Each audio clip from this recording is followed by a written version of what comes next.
What's up, guys? Episode 6 of the Foreign Exchange Podcast. I'm back with Tamiem, got Aaron, and it's a pretty significant episode number for us. We hit a milestone this week on TikTok. We hit 1,000 followers. How do you guys feel about that? Yeah, I wasn't expecting that this quick, this fast. Yeah, Aaron, I want you to thank all the Indian people out there for the 1,000 followers. Yeah, no, it's pretty cool. But I'm pretty sure it's the people that maybe weren't the biggest fans that started following us first. So, yeah.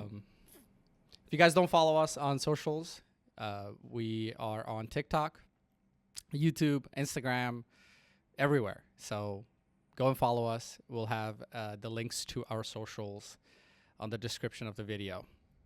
Were you surprised getting 1,000 followers in the past 2 weeks?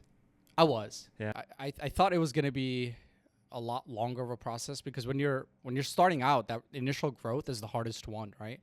And sometimes I get worried that we're spoiled, that we got that growth so fast. But are you more surprised of how quick we got the 1,000 or the type of like the followers, the demographic of the followers that we ended up getting? No, I mean, because like it's all like local DFW followers, right?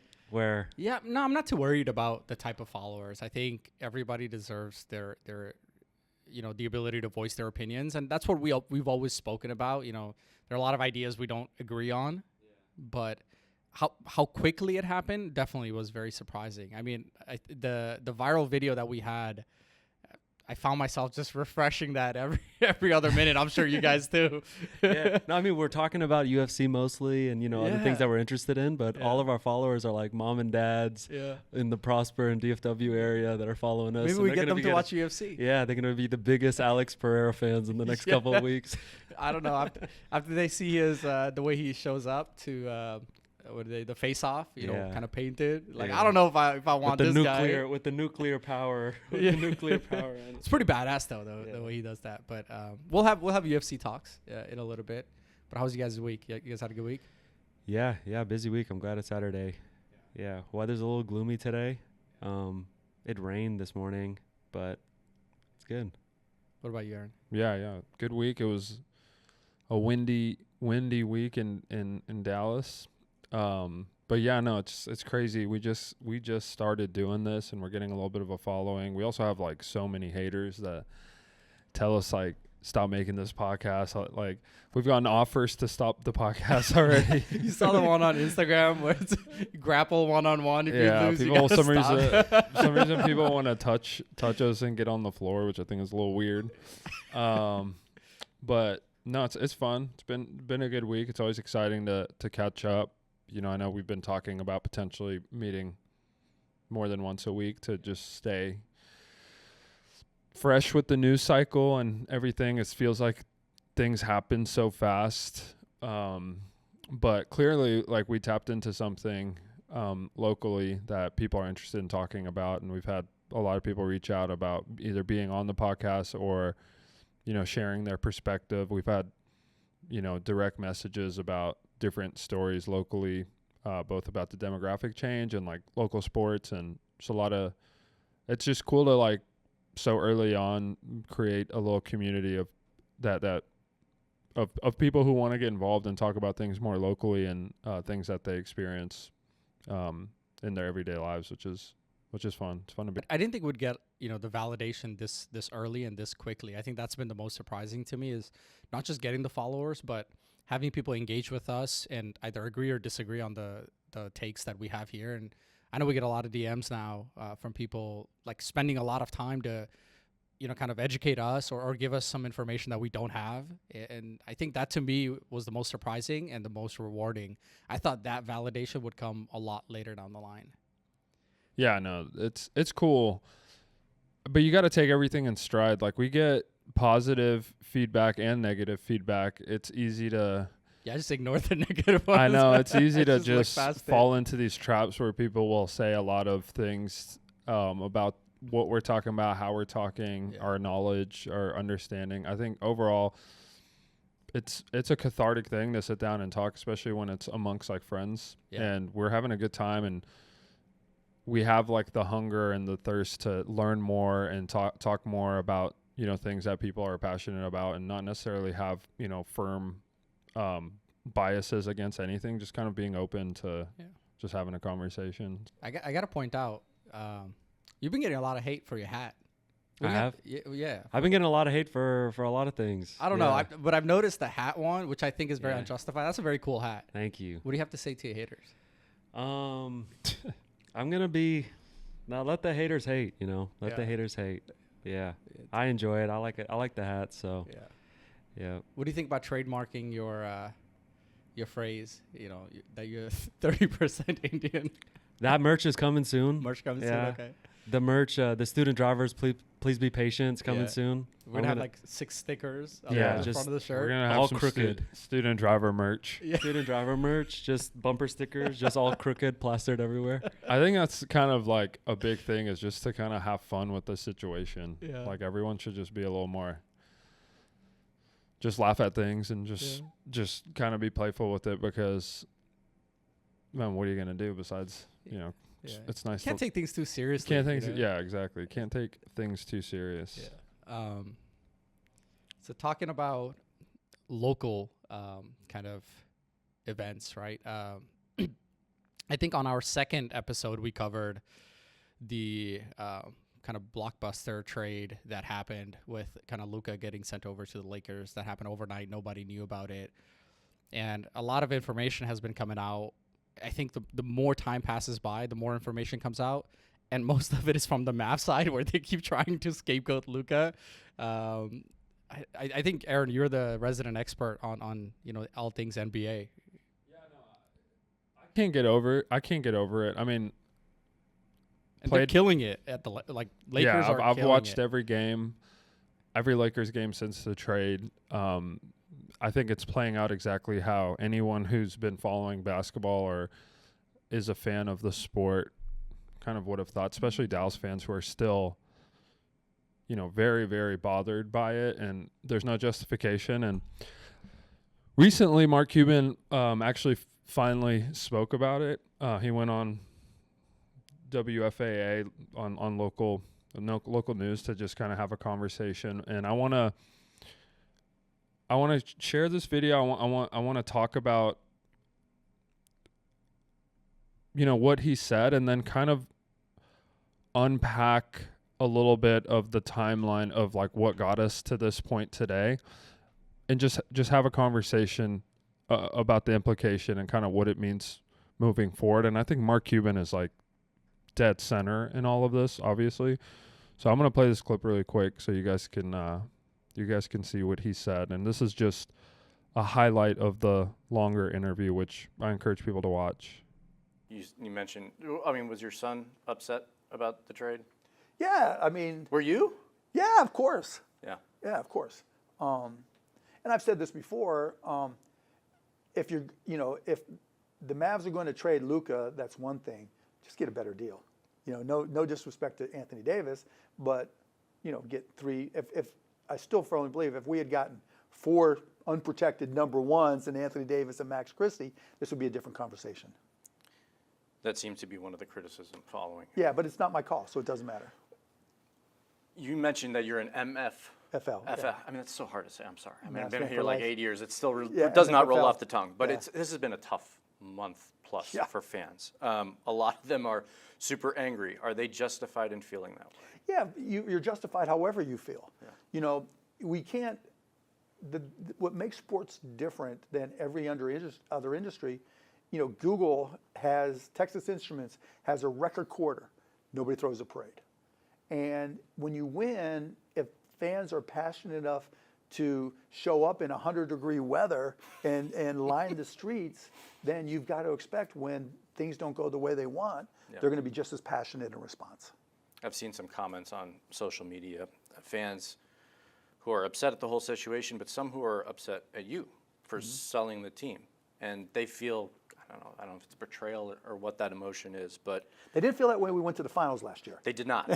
But what would your message to those fans be who feel that, you know, Father that you Time's sold them out? undefeated, right? Father Time's undefeated. So I thought this was like a really interesting interview when you listen to it, because Mark Cuban, he does this thing where he acts like he's not involved and that he doesn't have a say in the matter and that he's not culpable for this. You know, the question of, would you have traded Luka, or the Mavs don't have like a vocal kind of outspoken person to kind of communicate with the fan base. It's just super interesting because it's inconsistent with what the story of selling the team, right? So just, I want to kind of go through just a quick history of how we got here and why this is such a impactful thing to the city of Dallas and its fan base, especially for the basketball fan base. And how you know, just insane it is. So Mark Cuban, he buys the Mavericks early 2000s. He purchased the team January 2000 for $285 million from Ross Perot. And that was kind of the beginning of a new era for basketball in the city of Dallas. Like the team, it had Steve Nash, Michael Finley, Dirk Nowitzki on the roster when Mark Cuban bought the team. So he had talent to start out with, right? And his early focus was, you know, leveraging the talent and adding, you know, significant trades and essentially enhancing the roster. We had a stadium, Reunion Arena, in a different part of Dallas. You know, Mark was new money and was planning to make this kind of grand switch to American Airlines Center. Made early trades in 2001 and for Juwan Howard, Tim Hardaway in 2004, got Jason Terry. Did lose Steve Nash, like he mentioned in that interview, to free agency, which was a big deal at the time. Steve Nash ended up becoming a 2-time MVP.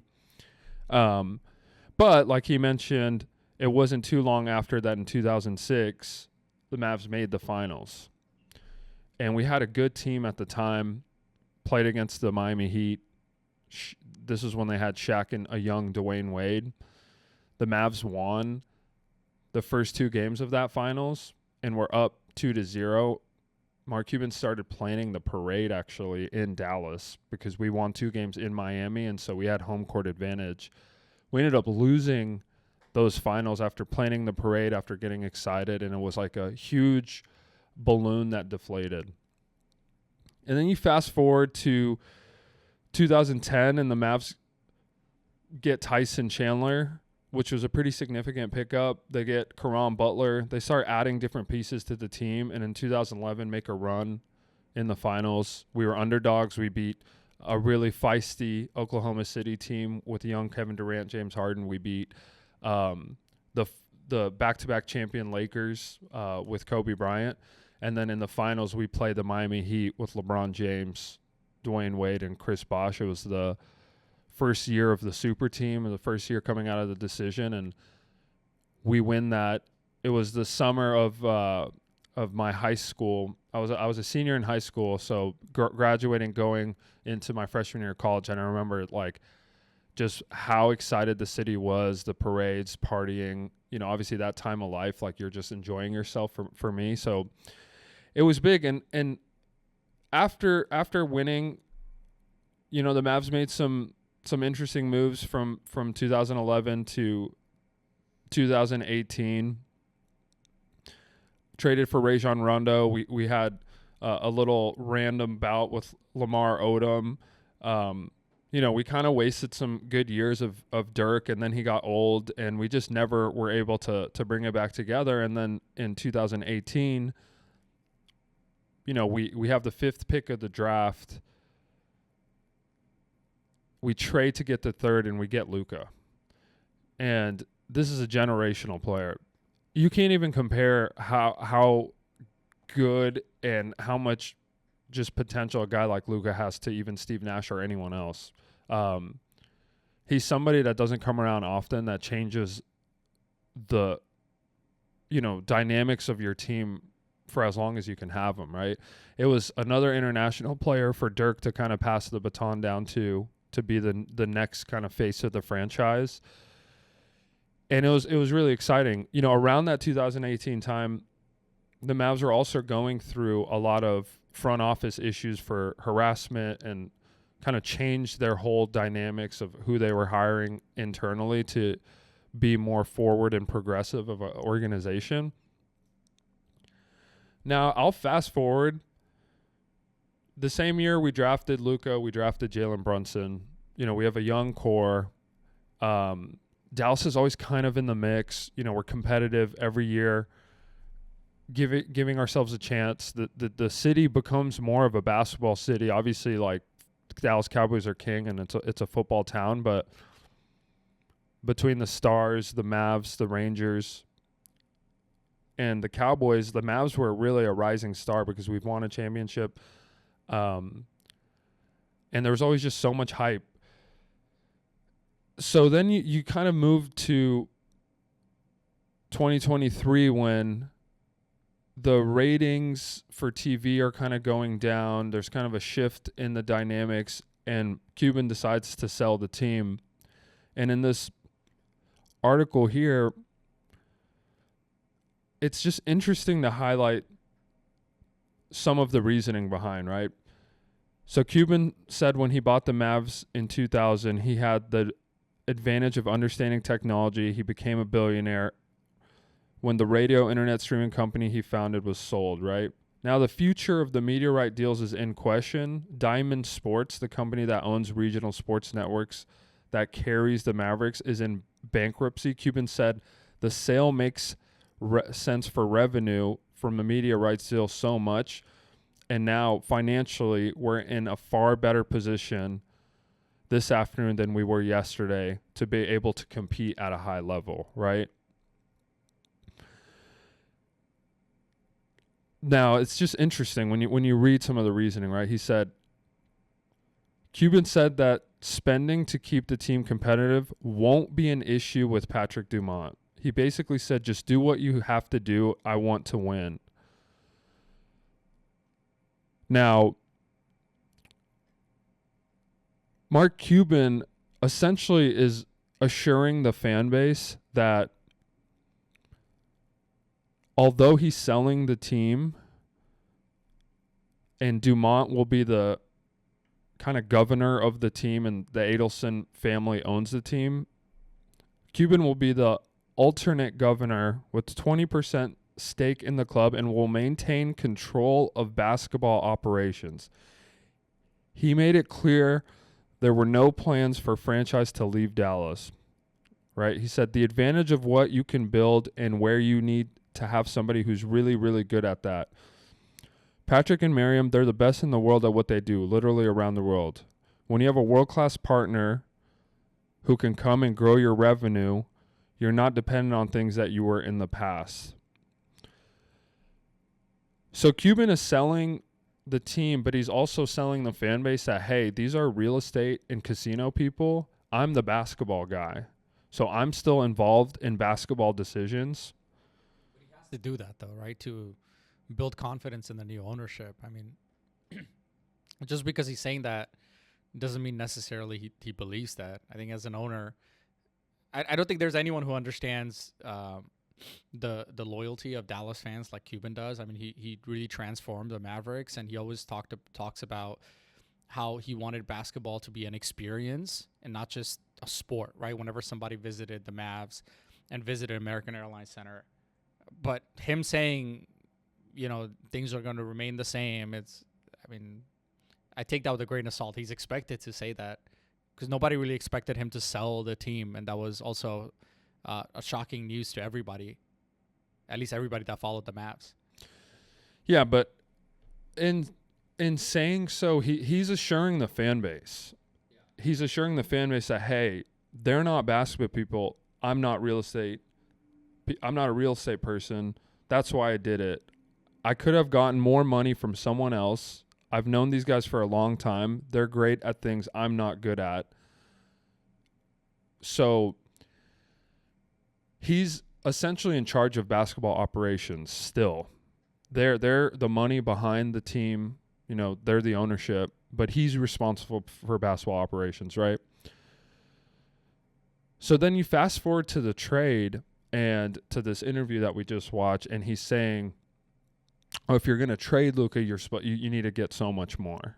So if you're in charge of basketball operations, how do you let that happen?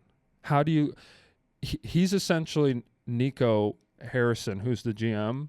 Nico's boss is still Mark Cuban, and the main boss is the Dumont and Adelson family. So the decision makers are ultimately the primary stakeholders who are who's Dumont in this circumstance. So Adelson's not involved in the team stuff at all. She could care less about basketball. She wants to open the casino up, open the resort up. She has other interests that she cares about. Dumont is supposed to be the governor of the team. He's supposed to be essentially the person who, again, Dumont is Adelson's son-in-law, right? So it's a family. The discourse in Dallas right now is everyone's saying fire Nico. Everybody wants him fired. Everyone's angry. People are angry. I mean, there are longtime Mavs commentators and TV personalities that still can't wrap their head around the deal. They're like, how did we trade Luka? Why did we trade Luka? Cuban is like removing himself from the conversation altogether and acting like he had nothing to do with it. But when you read any of the language of any of the conversations when the team was sold, he's assuring the fan base that something like this won't happen. He pretty much told us this isn't going to happen. Don't worry about the team falling into pieces. I mean, that's how he's like selling the fan base, right? Like, hey, these people, they're really good at what they do. We're going to make this awesome, beautiful campus that has a resort, a casino. The Mavs are going to be this, you know, kind of like more glorious than they were before. They're real estate people. I'm the basketball guy. You guys don't have to worry. This makes a lot of sense for everybody, not just me, in making money and kind of covering my tracks for doing whatever else Cuban has clearly been interested in, whether it's politics or whatever. He has a lot to say about how other people run their businesses, but technically he's still the person running basketball operations according to what he said, right? Everything that he warned us that wouldn't happen, like, to worst, like, there's no Mavs fan, there's no follower of the team that could have imagined that we would get to this point in such a little time of this new ownership. Last year, we were in the finals competing for the trophy. We had, our future and the present. The team was positioned to be competitive every single year for the next 5 to 10 years. Multiple All-Stars, like a Hall of Fame players on the roster. I think yesterday the Mavs had only 7 guys dress up, and they lost to Memphis, and they're falling down to the 10th seed, and their chances of winning the finals is like 0% from being in the finals last year. So in such a short period of time, it's almost like a historic downfall, and the fan base is just at a loss. Like, people are really sad about this, like really sad. Like, it's impacted their lives in a way that, to me, is interesting to study and to follow up on. I grew up in Dallas. I played basketball my whole life. I played in college. I'm an athlete at heart. I'm a competitor. Basketball is something that's near and dear to me. Born and raised in Dallas. Obviously, I want, this was my home team. But ever since the sell of the team and just Cuban's inconsistency, and, he built this MFFL culture, Mavs fan for life. Like, he built a culture that didn't exist before and completely gutted it apart for whatever financial reasons. I mean, he made a lot of money off the sale. He's really well positioned. But it was at the expense of, like, the loyalty to the city. And there is no justification for the deal. And now he's saying, well, if you're going to trade him, you should have got like XYZ for it. You don't trade someone like that for anything. There's no justification. There's no amount that you get back unless you're trading him for someone like a Wembanyama or a Nikola Jokic it's like. But even that doesn't make sense. Even that, it doesn't make sense. Yeah. There's no, you can't make it make sense any way you spin it and turn it.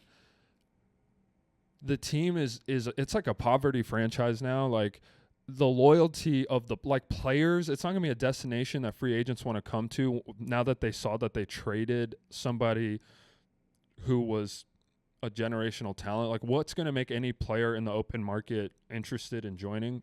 I think Nico's a scapegoat. Obviously, he's a part of this, but what's going to happen if they fire Nico? Like, you trust this ownership to vet the next GM, and it's going to be a good GM. Like, he's influenced by his bosses too. The Lakers are now the second seed in the West. The ratings, their games have shot up. Luka's jersey sales have shot up. It's good for the league. We talked about how maybe Adam Silver and Adelson Dumont have, a relationship and kind of cut a deal for something kind of back alley we don't know about. I think the more you dig into it, the less you understand about why and how, and it almost makes you more confused. I just think Mark Cuban pretending like he's not culpable or he would have done something different is just fooling people.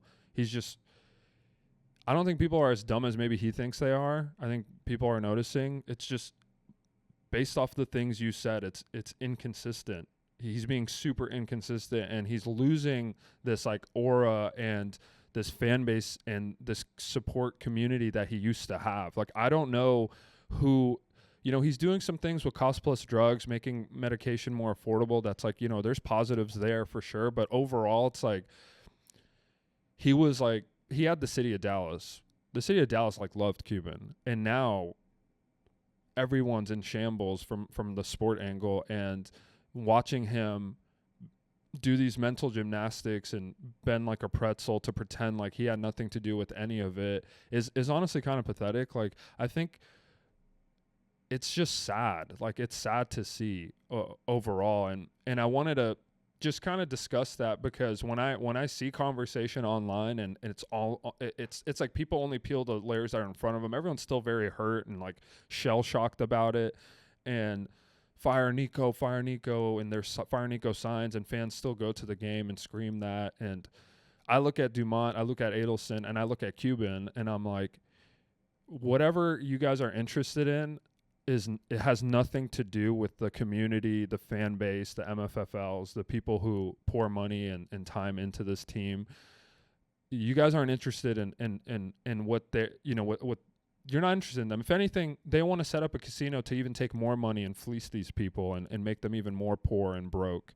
I don't think anyone should be cheering for this team locally. I don't think if you're loyal to certain players like Kyrie, who's on the team, which I love Kyrie, and there's certain players who had no purchasing power, decision making in any of this. They're just kind of going along for the ride like us. And if you want to support those players, like, I can understand that, and that's fair. But paying for tickets, buying jerseys, doing anything that puts money into the pockets of these owners, like, I would heavily advise against. I just think they're not, none of these, you can make a case that none of these billionaires care about the everyday people. Like, I get that, but specifically how we got completely gutted as a franchise and fan base for interests that are way beyond, above and beyond our understanding is sad. And I encourage everybody to continue to just do more research and read these interviews and storylines prior to the sale of the team, and how that was honestly the first domino of undoing all of the, will the Mavs ever get back to this place? Like, I don't think anytime soon. Like, we're going to be a poverty franchise for a long time. Kyrie's injured. He just tore his ACL. I mean, that's part of the story too. It's like, not only they trade Luka, Kyrie was playing the most minutes out of like any player in the NBA. They were riding him like a horse. He tears his ACL. There goes Kyrie. Now Anthony Davis is saying he's probably not going to play this season. So who's your best player? Clay?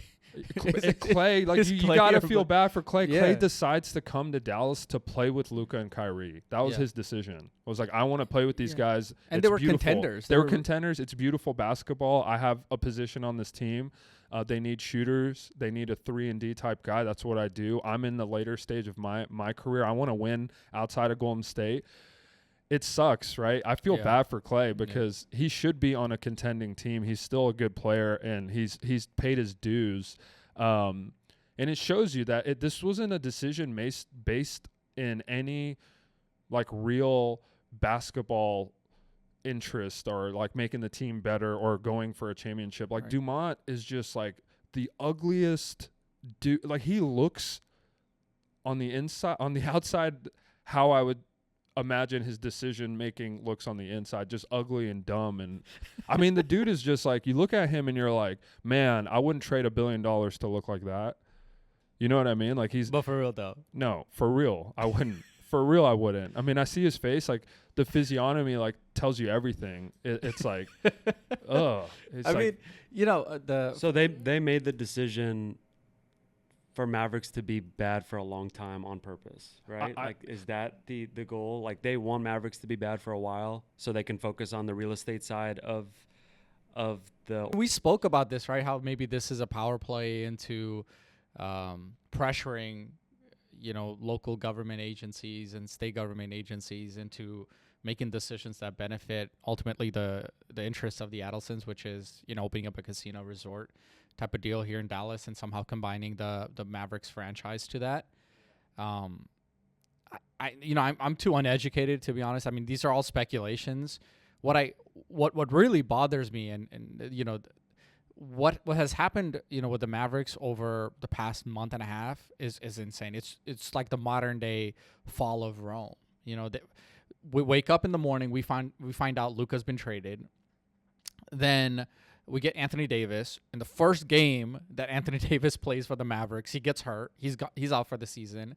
Then you have your best player in Kyrie get hurt with his ACL. He's gone. I mean, I don't know how long it's going to take. I hope he recovers quickly and he recovers well and is back on the court.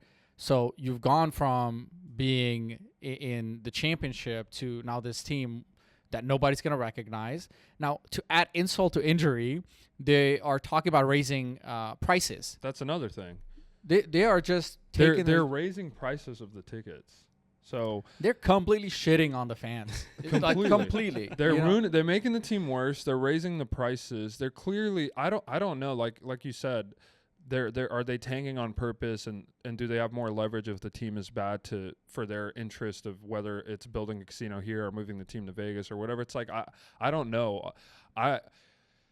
It's hard to understand exactly what's going on, but I just know what Cuban was saying and how he was assuring the team and saying that I don't want the pressure of owning the Mavs to fall on my kids' laps, which is like, that's understandable. You don't want to be an owner forever, but you pretty much sold to the worst people possible, the worst circumstances. And it's obvious. Like, you can't make a debate against that. Like, I'd love to talk to Mark Cuban about this. I'd love to put his feet to the fire a little bit more and be like, obviously injuries happen and you can't control that. So even Kyrie getting hurt, although he was being played too hard and too often for his age and the dynamics of the team, you still can't control that. You do trade for an injured asset. Like, Anthony Davis was hurt before they made that decision.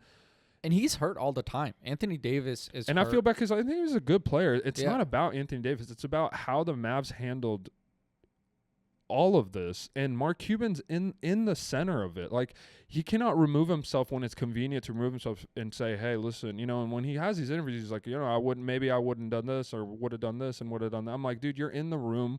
You're part of the conversation. You said you're in charge of basketball operations. Yeah.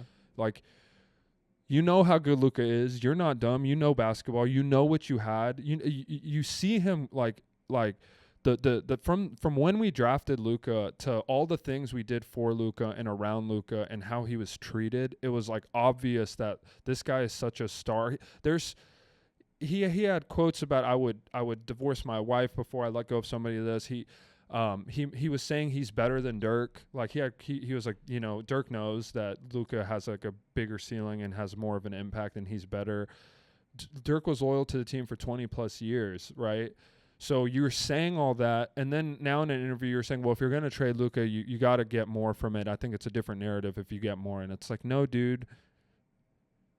People are going to be mad no matter what because you don't trade someone like that for obvious reasons. Just watch a Lakers game now. Like, look at that team. Like, watch them play. Like, watch what he does he makes these shots, and like, it makes me laugh because I'm like, dang, like, he's such a legendary type of talent, and LeBron is happy, and JJ Redick's happy, and Jeannie Buss, the ownership of the Lakers, and Adam Silver, everybody but Dallas. Like, Dallas, essentially sit on a table and they're like, okay, who's going to be the sacrificial lamb so that these things can happen? And it's the city of Dallas and its fan base, and they're never going to get over it. And it's unfortunate. So You know what really bothers me about this whole thing is not only did they trade Luka and do all this thing.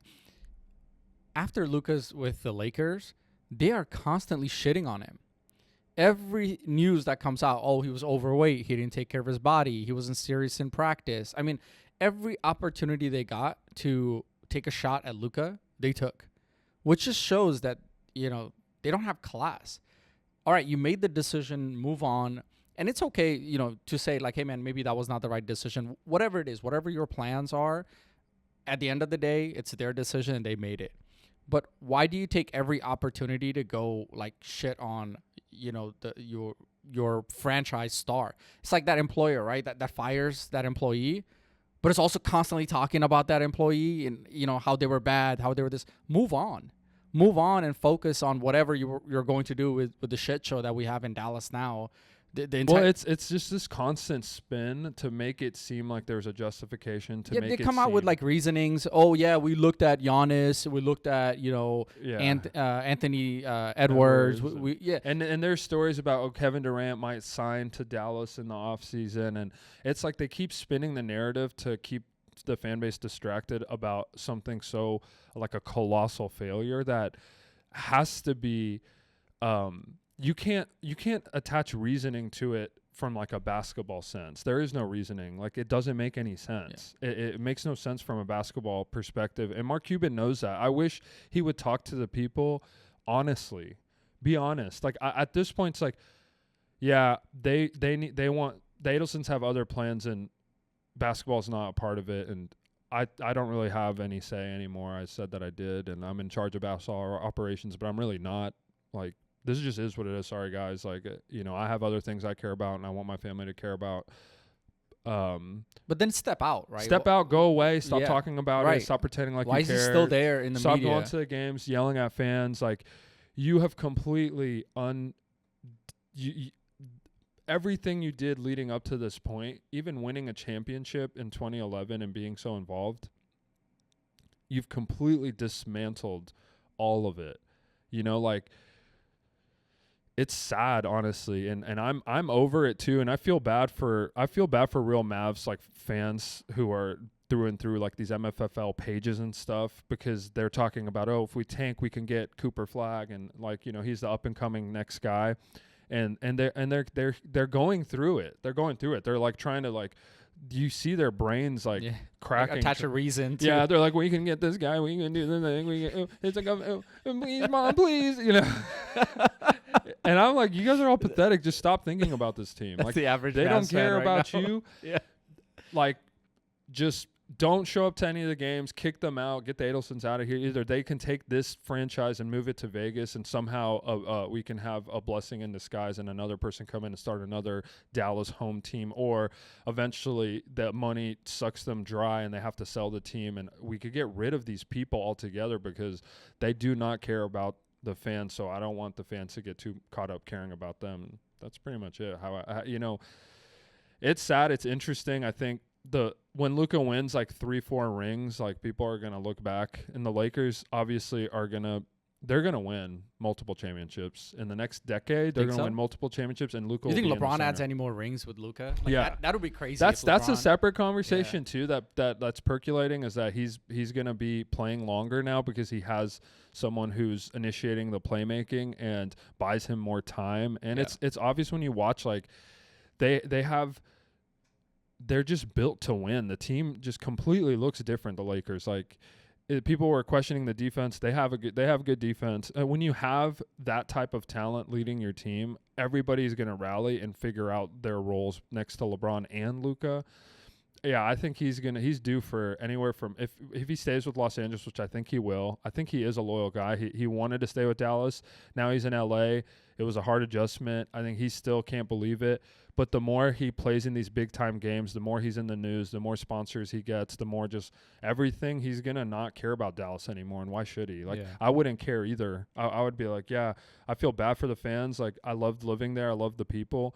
But it's a poverty franchise now with the worst ownership in sports. And no one's going to want to play there. It's not going to be a free agent destination. They can throw up a casino and throw this no income tax and whatever, all the different like cells of playing in Dallas. And we'll be a team that maybe has 2-3 good players, but never really wins games and never competes. And Nico, he's going to get fired eventually, and we'll get another GM, and nothing's going to really change because the owners are the owners. And it's going to be cool watching Luka just stack the rings and eventually make his way into like the top 20 players of all time. And I mean, that's what we traded essentially like a top 20, top 10 player of all time. Like that's how good he is. You don't trade someone like that. There's no justification. LeBron's gonna, there's the arguments of rings and championships and LeBron versus Jordan. And, he just scored 50,000 points. LeBron did. Yeah. Broke the 50,000 mark, which nobody has done before. And when you watch, like, he gets open shots with Luka. I would make an argument Luka's the best player that LeBron has ever played with. That's how good he is. Like, I could stand on that and feel very confident that he's better than anyone that LeBron's ever had on his team. This isn't the best version of LeBron, but shit, man, if it was like a 31-year-old LeBron and a 25-year-old Luka, they'd probably win every single year. But obviously he's 40 years old, and he's an amazing 40-year-old player. And yeah, it's just it's sad, man. It's sad to see that 77 in purple and gold and not in blue anymore. About LeBron crossing 50,000 points, I saw this question on Reddit, and I want to get you guys' opinion on this. Which record do you think will last longer, LeBron's 50,000 points or Wilt's 100 points in a game? That's a good question. I think that's a good question. I could see the 100 points being broken. Especially with, like, how many threes people are taking. And nowadays, if people really want to score, we're seeing 60-point games, 70-point games happen multiple times. What was the most Luka ever scored in a game? 73. He said 73, right? He had 73 in a game. God. Yeah. 73 in a game, and they're like, he's fat. We want to trade him. I'm Dumont. I'm ugly. He drinks all the time. Look at me. I know what I'm doing. Look at me. I'm Dumont. So what sports team does Dallas root for now? Well, Stars? actually, are we a Stars? So the Stars made some blockbuster trades actually, just recently, and they actually zigged hard as the Mavs zagged. I don't know shit about hockey, but this is the #1 hockey podcast. This is not in the this. world. It is. So, yeah, we're the #1 hockey podcast in the world. So if you want hockey news, you come here. Yeah, no. So this guy Rantanen got traded, and one of my buddies is big in hockey and said that he's like an absolute stud. So the Stars essentially went all in, and they have like a really, really strong team right now. Again, we don't know shit about the Colorado Avalanche. I know is a good team. Yeah, he was the best player on their team. And then he got traded to another team, and then ended up in Dallas. Now in the Dallas, essentially the Stars went all in, traded, and then signed him to like a big contract. So Dallas is officially a hockey city, right? Dallas is officially, because we've been good at hockey for Have you guys been to any Star games? Stars games are super fun. I've been to one. The best sporting event I've ever been to. Stars games are super fun. We haven't gone to a UFC fight, though. Yeah. Stars games are super fun. We won in 1999, I think, the Stanley Cup. But we're always pretty competitive. We recently, 2 years ago, the Texas Rangers won the championship. So I would rank Dallas, I would say. You saw the parade, though? I mean, nobody cared that they won. Yeah. Baseball just doesn't have the same kind of prowess, but not in Dallas. I mean, when the Astros win, I think Houston has a lot bigger following. Yeah, maybe the Yankees and maybe the Red Sox. And, or even like when the Dodgers won, the entire city shut down. The Rangers have a pretty strong fan base. They have a strong fan base. They have a strong fan base, but that parade was. But you could definitely rank. It's definitely Cowboys 1. It'll always be the city of the Cowboys. And then the Stars and Rangers are there 2 and 3 interchangeable. And then the Mavericks are somewhere like 7, 8. In a month and a half, they dropped. Yeah. 7, 8. We don't even have 7, 8 professional teams. Yeah. No, we have the MLB. We talk about the Frisco Rough Riders. The Frisco Rough Riders. Frisco Rough Riders 5. And then the Frisco Rough Riders could probably beat the Mavericks in basketball right now. And Dumont is just ugly. I think he's Honestly. literally the worst thing that happened to the city. I Like, can when just you see- imagine you looking at him with your disgusted He's got the face, face. you know. If maybe we'll do a list of top 5 like punchable faces, and all 5 are gonna. So be let's Dumont. rank the Dallas DFW teams from the best to the worst. Is it Dallas is number 1? Best like what in terms of performance or in, In terms of like like fan what the base? city's fan base. Yeah, I mean Cowboys have to be 1. Cowboys Yeah. are number 1. Cowboys are and 1. They don't. There's no replacing that. Yeah, I mean, So Cowboys are number 1. It just is what It it has is. to be. Yeah, Like I guess. if Yeah. the Cowboys win a Super Bowl, the parade is going to be one of the most insane things. So Yeah. the interest and the level of excitement and just buy-in, even when we suck, fans still believe. So Dallas, the Cowboys are number 1. Like I said, Stars are number 2. I think Stars right now have taken the second spot with the current roster. They have an actual chance.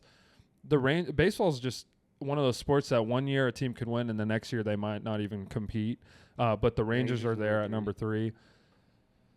Then you got the MLS team. what's the name of our MLS team? You got the. MLS It's Dallas. in Frisco. The Yeah. stadium's in Frisco. You got the. FC Dallas. FC Dallas is definitely number 4. FC Dallas is number 4. We're the, Then we're the Frisco world's Rough world's Riders. number 1 soccer podcast as well. SMU Mustangs.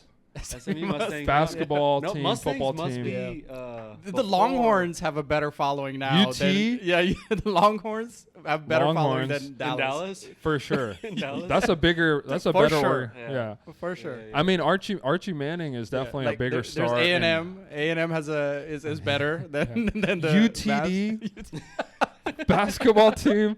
UT Arlington. Okay. Can Dallas Mavericks beat UTD at this point? I don't know. Not with 7 players. Yeah. Yeah, yeah.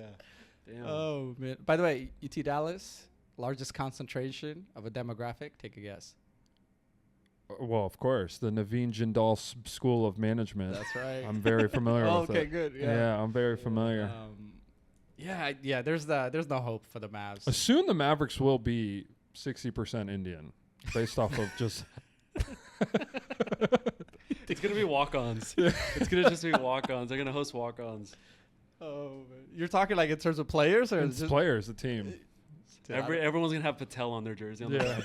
It's gonna be 5 Patel. Starting There's 5. going to be a lot of Curry, and it's not going to be Steph Curry. But stop it. Stop it. Yeah, I mean, I think it's good to, mask our pain with humor, but Yeah, clearly I'm in pain. yeah. And every time I see Damon, I'm just like, You get so angry. oh my God, he's just so ugly. Let's just look at pictures of him real quick. Honestly, I'm telling you, he's one of the. That's the wrong Dumont. Patrick Dumont. Yeah. Let's go to all images. Yeah. Yeah, I mean, well, let's get a. Are you. This guy, you trust this guy when you see this guy? You're like, oh yeah, we got an owner that knows what he's doing.